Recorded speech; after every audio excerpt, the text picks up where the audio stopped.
Materi penalaran hukum. Legal reasoning atau penalaran hukum adalah penalaran tentang hukum, yaitu pencarian, reason, tentang hukum atau pencarian dasar tentang bagaimana seorang hakim memutuskan perkara kasus hukum, seorang pengacara mengargumentasikan hukum, dan bagaimana seorang ahli hukum menalar hukum. Namun pengertian sederhana ini menjadi tidak lagi sederhana apabila pertanyaan dilanjutkan kepada, apakah yang dimaksud dengan hukum dan bagaimana sebenarnya atau seharusnya seorang hakim memutuskan suatu perkara, kasus hukum, dan bagaimana seorang pengacara mengargumentasikan hukum? Pengertian lainnya yang sering diberikan kepada legal reasoning adalah suatu kegiatan untuk mencari dasar hukum yang terdapat di dalam suatu peristiwa hukum, baik yang merupakan perbuatan hukum, perjanjian, transaksi perdagangan, dan lain-lain, ataupun yang merupakan kasus pelanggaran hukum, pidana, perdata, ataupun administratif, dan memasukkannya ke dalam peraturan hukum yang ada.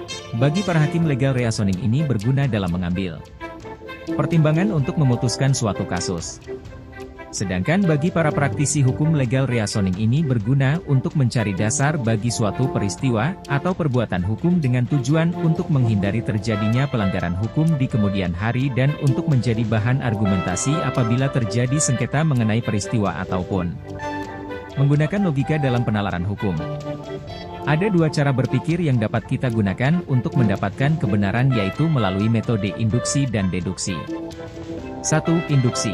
Induksi adalah cara berpikir untuk menarik kesimpulan yang bersifat umum dari kasus-kasus yang bersifat individual. Penalaran ini dimulai dari kenyataan-kenyataan yang bersifat khusus dan terbatas dan diakhiri dengan pernyataan yang bersifat umum. Secara singkat dapat dikatakan bahwa proses berpikir induksi adalah berdasarkan proposisi khusus ke proposisi umum. Contoh: besi dipanaskan memuai, seng dipanaskan memuai, emas dipanaskan memuai. Simpulan: jadi, semua logam jika dipanaskan memuai. Contoh lain, si A karena kealpaannya sehingga menyebabkan orang lain mati, diancam dengan hukuman penjara, kurungan, paling lama 5 tahun. Si B karena kealpaannya sehingga menyebabkan orang lain mati, diancam dengan hukuman penjara, kurungan, paling lama 5 tahun. Si C karena kealpaannya sehingga menyebabkan orang lain mati, diancam dengan hukuman penjara, kurungan, paling lama 5 tahun. Simpulan: jadi, setiap orang, semua orang, karena kealpaannya sehingga menyebabkan orang lain mati, diancam dengan hukuman penjara, kurungan, paling lama 1 tahun. Induksi merupakan cara berpikir di mana ditarik kesimpulan umum dari berbagai kasus yang bersifat individual. Selain itu, metode induksi ialah cara penanganan terhadap suatu objek tertentu dengan jalan menarik kesimpulan yang bersifat umum atau bersifat lebih umum berdasarkan atas pemahaman atau pengamatan terhadap sejumlah hal yang bersifat khusus. Logika induktif merupakan suatu ragam logika yang mempelajari asas-asas penalaran yang betul dari sejumlah hal khusus sampai pada suatu kesimpulan umum yang bersifat boleh jadi. Kesimpulan yang bersifat umum ini penting artinya sebab mempunyai dua keuntungan.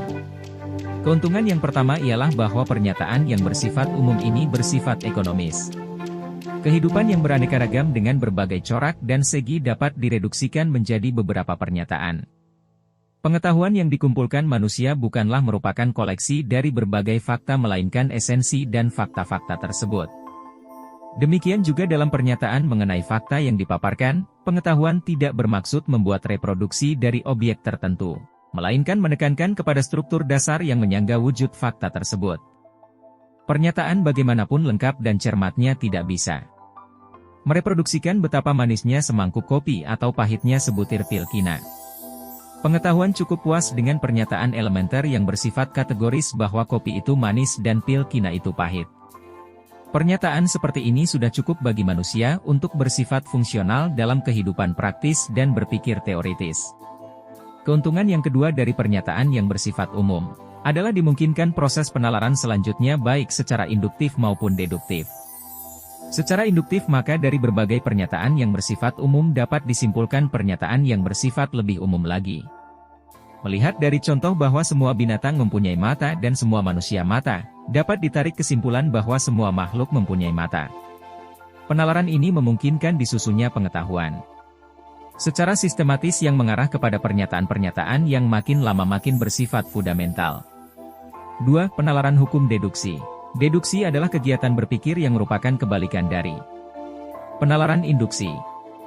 Deduksi adalah cara berpikir dari pernyataan yang bersifat umum menuju kesimpulan yang bersifat khusus, atau dengan kata lain, proses berpikir deduksi adalah berdasarkan proposisi umum ke proposisi khusus. Logika deduksi merupakan cara berpikir di mana dari pernyataan yang bersifat umum ditarik kesimpulan yang bersifat khusus. Selain itu, metode deduksi ialah cara penanganan terhadap sesuatu objek tertentu dengan jalan menarik kesimpulan mengenai hal-hal yang bersifat umum. Logika deduktif adalah suatu ragam logika yang mempelajari asas-asas penalaran yang bersifat deduktif, yakni suatu penalaran yang menurunkan suatu kesimpulan sebagai kemestian dari pangkal pikirnya sehingga bersifat betul menurut bentuk saja. Penarikan kesimpulan secara deduktif biasanya mempergunakan pola pikir yang dinamakan silogismus. Pernyataan yang mendukung silogismus ini disebut premis yang kemudian dapat dibedakan sebagai permis mayor dan permis minor. Kesimpulan merupakan pengetahuan yang didapat dari penalaran deduktif berdasarkan kedua permis tersebut. Logika deduktif membicarakan cara-cara untuk mencapai kesimpulan-kesimpulan bila lebih dahulu telah diajukan pertanyaan-pertanyaan mengenai semua atau sejumlah ini di antara suatu kelompok barang sesuatu. Kesimpulan yang sah pada suatu penalaran deduktif selalu merupakan akibat yang bersifat keharusan dari pertanyaan-pertanyaan yang lebih dahulu diajukan. Pembahasan mengenai logika deduktif itu sangat luas dan meliputi salah satu di antara persoalan-persoalan yang menarik. Contoh deduksi. Contoh membuat silogismus sebagai berikut. Semua makhluk hidup memerlukan udara, premis mayor. Dewi adalah makhluk hidup, premis minor. Jadi Dewi memerlukan udara. Kesimpulan. 3. Penalaran hukum abduktif. Dalam bidang hukum tidak jarang digunakan penalaran yang di dalamnya terdapat unsur induksi dan deduksi, berada di antara induksi dan deduksi, yakni abduksi.